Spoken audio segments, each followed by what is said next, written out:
first, just when you thought it couldn't get any worse for the besieged former broadcaster put into the Senate by Stephen Harper 5 years ago, well, things got a whole lot worse.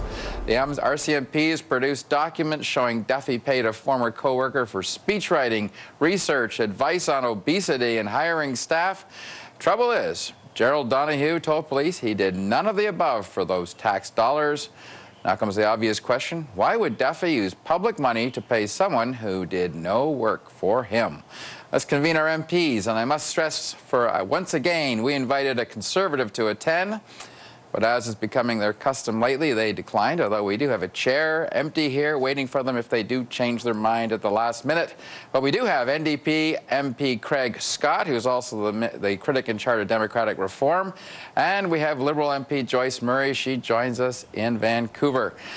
I guess, you know, you add it all up, and you got to ask, just simply ask you first and foremost, what's your reaction to this development? What goes through your mind when you see a man with so many scandals piling up that appears to have paid money to have absolutely nothing done to him? First to you, Joyce. My first reaction is it's another bad day for the Prime Minister, and it's probably not the last one either.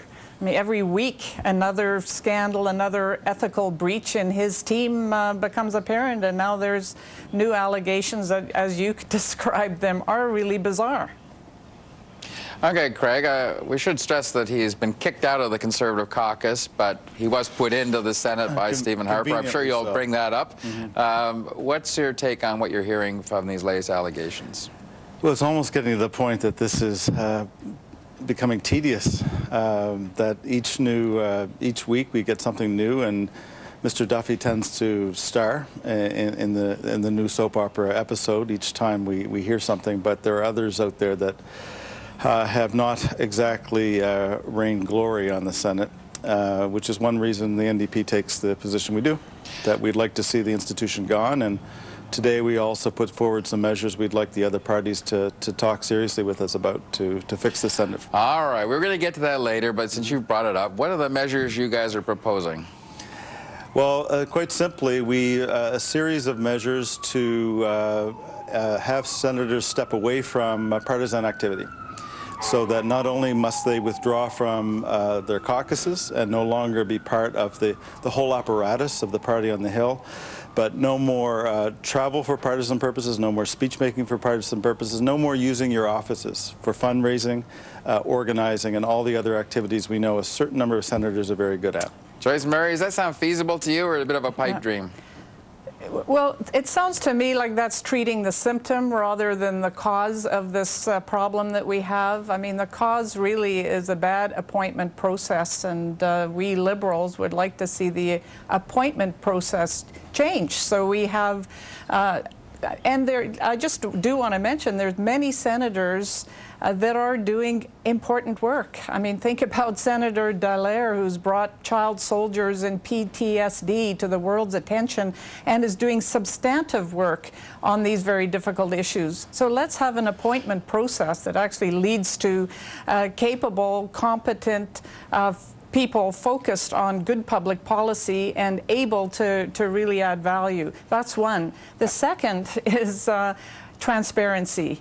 If the Senate today had the kind of transparency that our new leader Justin Trudeau has committed to, and Liberals now are posting those kinds of invoices for travel and so on the website, as ministers do, if we had that kind of transparency, I don't think you would see senators like Senator Duffy and Senator Wallen, et cetera, being able to do what they've done.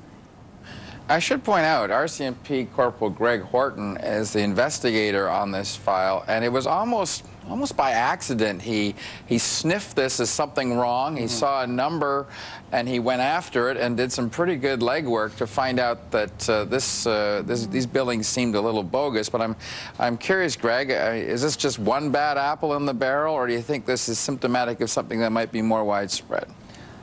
Well, I mean, it's obviously symptomatic of a whole series of problems that can come with unaccountable privilege. We also, to go back to the politicization and the partisanship in the Senate, it's still the case that Mr. Duffy and Ms. Wallen were probably the two best examples of senators who appointed to be partisan.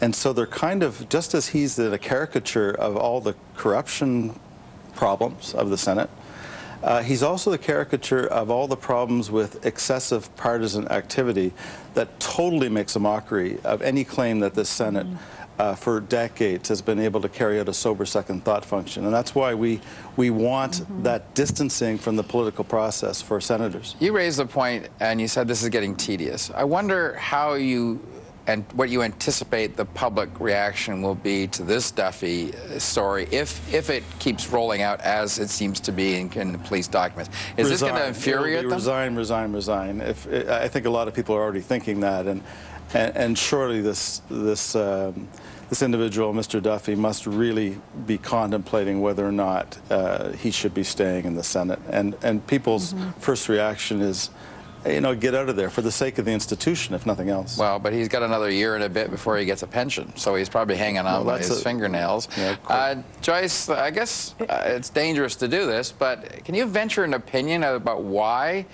Mike Duffy would even do this, to give money to a friend for no apparent work? No, I don't think it's productive, really, to speculate. Apparently the individual doesn't believe, as I read it, that he received the money. There's some questions. I think the RCMP are doing their jobs on this, and we just need to let them do their jobs. But Don, really, the breadcrumb trail leads right to the Prime Minister's office. So there's a number of senators who, there's a big question about whether they really actually live in the province that they were appointed to represent.